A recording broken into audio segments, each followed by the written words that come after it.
live from the National News Studio, Sri Lanka.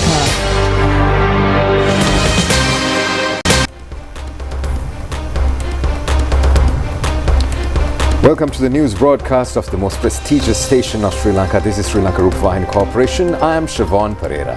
And I'm Kasani Balachandra Adhikari. We start off with a look at your headlines for tonight. Queen of Sinhala cinema Malini Fonka bids farewell to the nation. A notable increase in export earnings of Sri Lanka during the first 4 months of this year. New Zealand to assist in raising the health and income generation of farmer families of the country. A meeting between the President and the Chairman of the International Lions Club. The time frame given to file income and expenditure reports of local government election candidates ends at midnight tomorrow. Bail granted to former Minister Mahindananda Alutgamage, Mervyn Silva and Prasanna Ranavira remanded again. Donald Trump postpones imposing taxes on European Union until the 9th of July.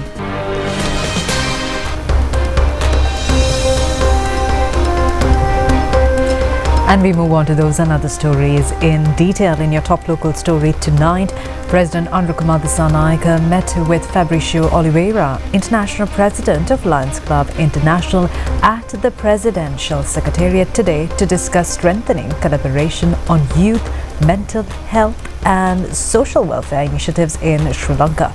Now, the discussion centered on expanding joint efforts to enhance mental health support systems and improve social welfare programs targeting children and youth across the country. Fabricio Oliveira reaffirmed Lions Club International's mental health resilience and social well-being among youth. He highlighted the organization's ongoing efforts in Sri Lanka, including initiatives on food security, disaster response and education, which he said would remain key priorities moving forward. President Dissanayake expressed appreciation for the organization's sustained partnership and commended its contributions to national development. Minister of Labour and Deputy Minister of Economic Development Anil Jayantha Fernando, Secretary to the President Dr. Nandika Sanat Kummanayaka and several others were present at this occasion. The Elections Commission informs that candidates of political parties and independent groups who contested in the recent local government election will have to forward their reports of expenditure before midnight tomorrow to the returning officer of the district from which the candidate contested. Now, the chairman of the Election Commission, RMAL Ratnayaka, today said at a media briefing that the filing of the reports of the expenditure is mandatory under the Regulation of Election Expenditure Act. Chairman of the Election Commissioner RMAL Ratnayaka said that all the election offices and the Election Secretariat office will be kept open till midnight tomorrow in order to accept these documents. Each candidate and political party will have to forward a report on their expenditure. In case they do not have had spent any money, a report to this effect will also have to be forwarded. Details of those who will not file the income expenditure reports will be provided to the concerned police stations. Police will take steps to implement law and order under instructions of the Attorney General according to the Act. Visiting New Zealand Deputy Prime Minister and Minister of Foreign Affairs Winston Peters has engaged in bilateral talks with his Sri Lankan counterpart Vijitha Herath covering the areas of defence, trade, education, health, tourism and sports today in the Foreign Ministry. Issuing a statement on the bilateral talks, Deputy Prime Minister Winston Peters announced that discussions had been held on cooperation in tourism research between New Zealand's University of Otago and the University of Colombo. He further announced the Sustainable Water and Livelihood Project, which he said will support farming households to improve their health and income generation. New Zealand's Deputy Prime Minister also assured that they remain committed to their cooperation across immigration, customs, police and defence. Also commenting on the discussion, Sri Lankan Foreign Minister Vijitha Herath expressed interest in establishing direct cooperation between Sri Lanka's Commission to investigate allegations on bribery and corruption and New Zealand's anti-corruption agencies.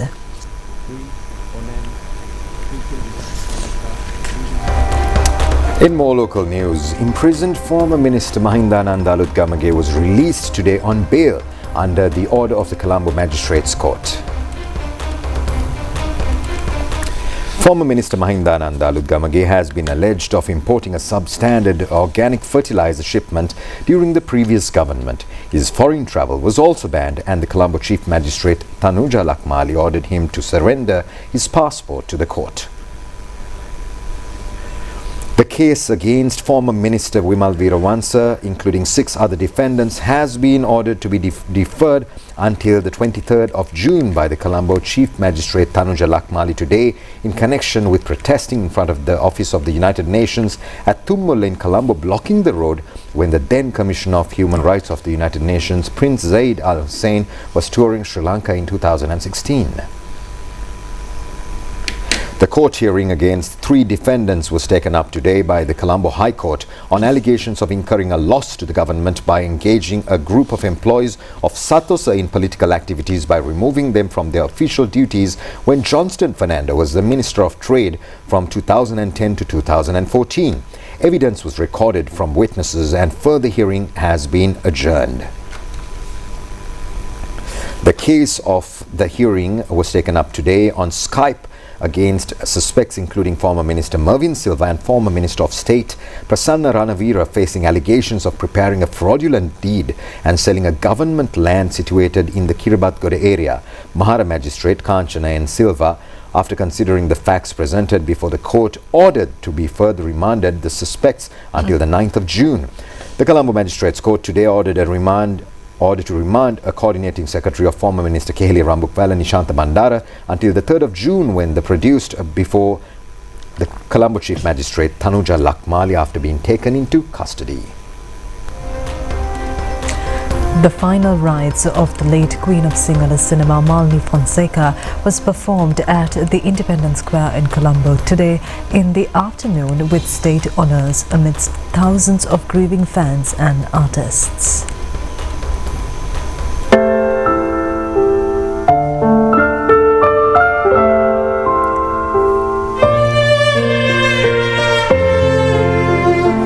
A large number of politicians, artists and fans lined up to pay last respect to the remains of veteran actress Malini Fonka, whose remains were kept at the Tharangani Hall of the National Film Corporation last night.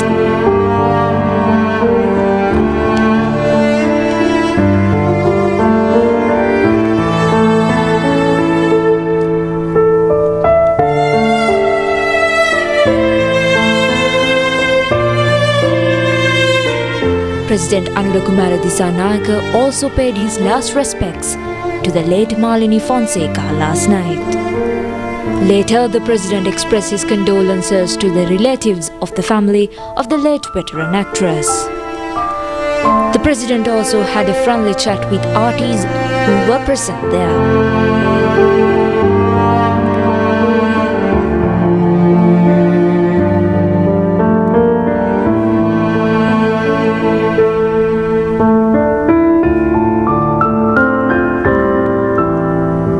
The leader of the opposition, Sajid Premadasa, was also present last night to pay his last respects. The remains of the veteran actress Malini Fonka were taken to the Independence Square from Tharangani Hall of the National Film Corporation today in the morning. An opportunity was provided for the fans to pay their last respects to her remains since then until the afternoon today up to the completion of final rites. The body kept at the Independence Hall was taken to the Independence Square premises for the final rites.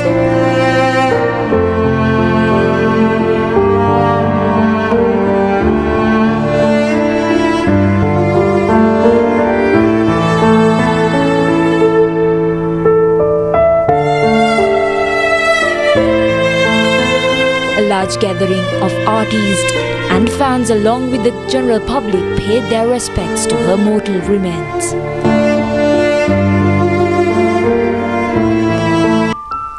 The body was kept at the special podium by the artists and students of Gurukula Vidyalaya Kalaniya, where Malini Fonka had her education.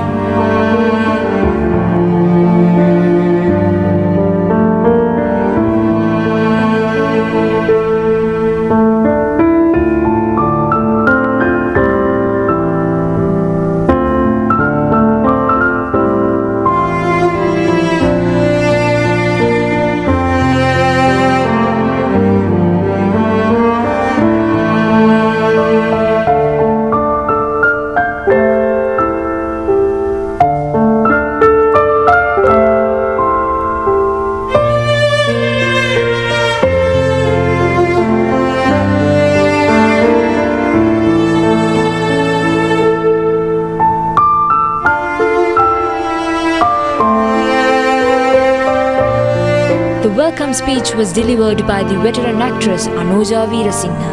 Anuja Veerasinghe said that the memory of Malini Fonseca will be eternal and she will remain in our memory forever.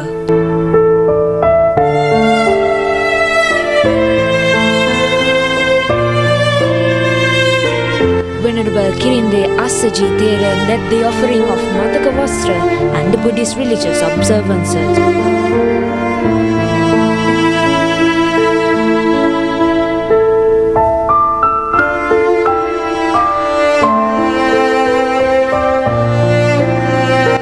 Several memorial speeches were also delivered.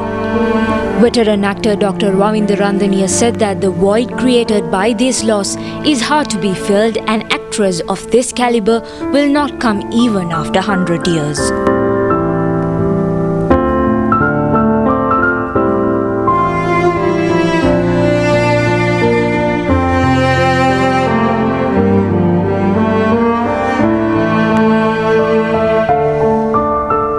Professor Soumya Limange said that she will remain in our memory forever.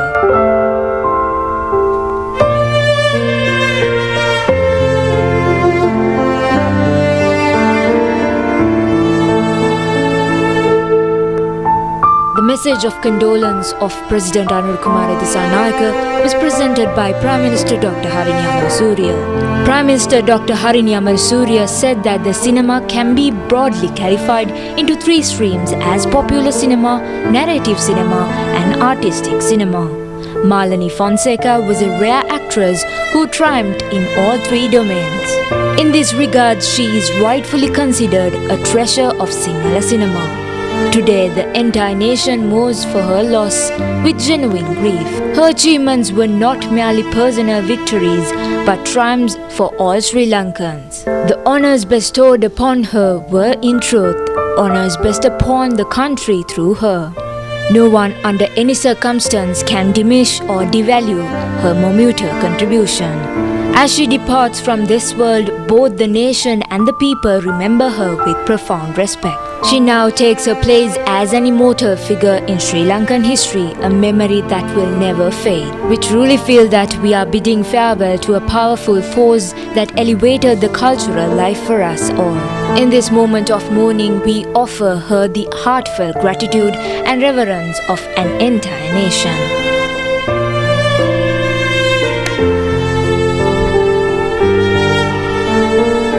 The vote of thanks on behalf of the large gathering who attended the funeral was delivered by the actress Samanali Fonseca. Actress Samanali Fonseca said that Malini Fonseca is like a huge tree, that shadow of which will never leave us forever.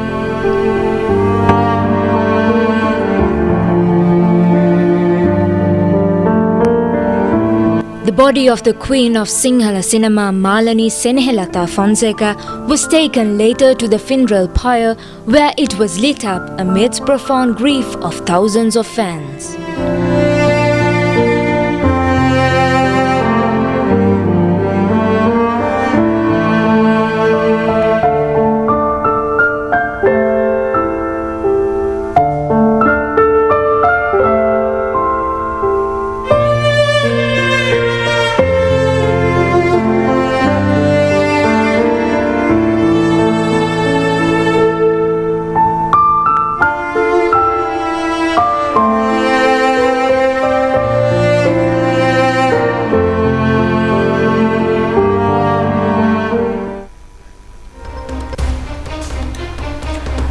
Now, arrangements have been taken to light up the Lotus Star in Colombo in white colour from today for a span of 1 week as a mark of respect to the Queen of Sinhala cinema, Malini Fonseca, who has left an indelible mark in the Sinhala cinema.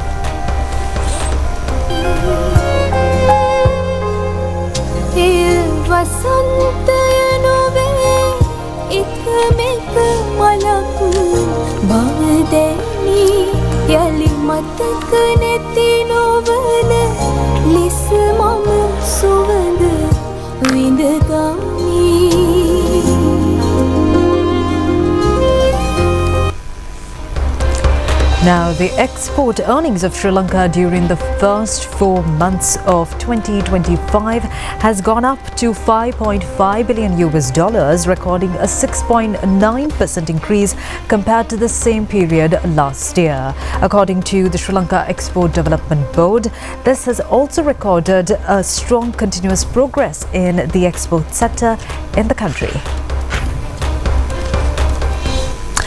The total export earnings from goods and services in the month of April this year alone has been $1,292.63 million, and this is an annual increase of 8.74% compared to the month of April last year. As per the temporary data of Sri Lanka Customs Department, the export of goods in the month of April this year alone has increased by 12.05% annually and reached $983.33 million, and export of goods from January to April this year has earned $4,334.22 million, and this has been an increase of 6.86% compared to the same period in 2024. In the first 4 months this year alone, export earnings from services has also increased by 7.06%. The Meteorology Department says that rains exceeding 100 millimeters may occur in the western Sabaragamu and northwestern provinces and Nuwara, Kandigol and Matra districts today. The department further says that the wind speed may also increase due to the turbulence created in the low atmosphere around the Bay of Bengal. Director General of the Meteorology Department, Atula Khandanaik, said that there's a turbulence being created in the lower atmosphere around Bay of Bengal from northeast of Trincomalee, which was developed into a low pressure zone by 27th of this month. Due to its indirect effect, there will be an increase in the wind speed around the island, and the winds will blow mainly in towards southwestern direction, and the speed of the winds will affect especially north, north-central, southern provinces and Puttalam and Monragala districts. The wind speed of these places might go up to 40 kilometers per hour. Wind speed may also occur in the offshore areas from Colombo via Puttaville, and the speed will go up to 60 to 70 kilometers per hour. It has been requested to refrain from fishing and naval activities off the shores from Puttalam to Kankasanture via Mala and from Gaul to Puttaville. More local stories coming right after this break.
being variety of the bee. And here's a few more local news items in brief. An unidentified gunman who came in a motorcycle has conducted a shooting in Madhupitiya, Panadura and left the scene of crime. The gunshots have been targeted at a residence, but no one is reportedly injured. According to police, the shootings is suspected to be done connected with an illegal heroin business.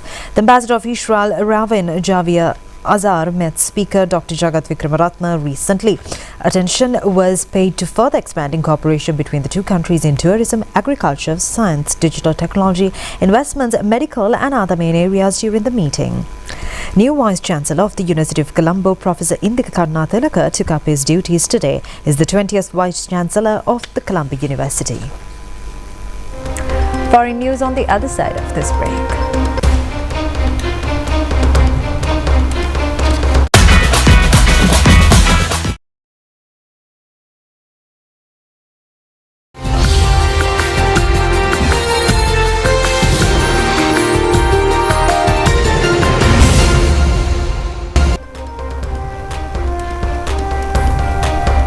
And in your international news, US President Donald Trump has agreed to delay the decision to impose tariffs on European Union goods until July 9th. He made these remarks following discussions with the President of the European Commission, Ursula von der Leyen. In a statement to the media after the meeting, President Trump emphasized that the importance of focusing on whether this issue could be resolved quickly as conveyed to him by the European Commission President. He also noted that the timeline for resolving this matter would be extended as he continues to engage in discussions. Earlier, President Trump has announced a 20% tariff on a range of goods imported from the European Union, which was later reduced to 10% until July 8 to allow for further negotiations. On June 23rd, President Trump declared that the United States would impose a 50% tariff on certain European goods starting next month. However, President of the European Commission, Ursula von der Leyen, has stated that ongoing discussions through the deadline of July 9th could potentially lead to changes in the tariff currently in place.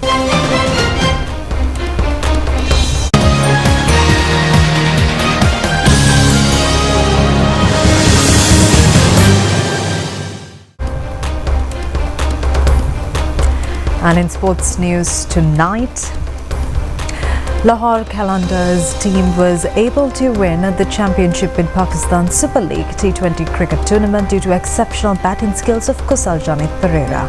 This has been the third occasion they won the championship. The finals between Lahore Qalandars and Quetta Gladiators were played at the Lahore Stadium yesterday. Batting first, the Quetta Gladiators scored 201 runs for the loss of 9 wickets in their 20 overs. Hassan Nawaz scored 76 runs in 43 balls, which included 8 boundaries and 4 sixes. Avishka Fernando scored 29 runs, while Dinesh Chandimal made a contribution of 22 runs. In bowling, Shaheen Shah Afridi captured 3 wickets. Salman Mirza and Haris Rauf shared 2 wickets each. In reply, Lahore Qalandars scored 204 runs, losing just 4 wickets in 19.5 overs, in which Kusaljanit Pereira, showing his mastery skills in batting, scored 62 runs not out in just 31 balls, which included 5 boundaries and 6 sixes. Mohammad Naeem contributed with a valuable 46 runs and Abdullah Shafiq scored 41 runs. Sikandar Raza scored 22 runs in 7 balls. Kusaljanit Pereira was adjudged the man of the match. It's got underneath that and he's on the leg side. Sensational stuff. Magnificent. Sikandar Raza, you beauty. Look at that celebration. The fireworks the last 4 or 5 overs from Lahore, who saw them over the line. Pereira, what a knock. You absolutely dream about a final like this. The HBO PSL Winner Trophy.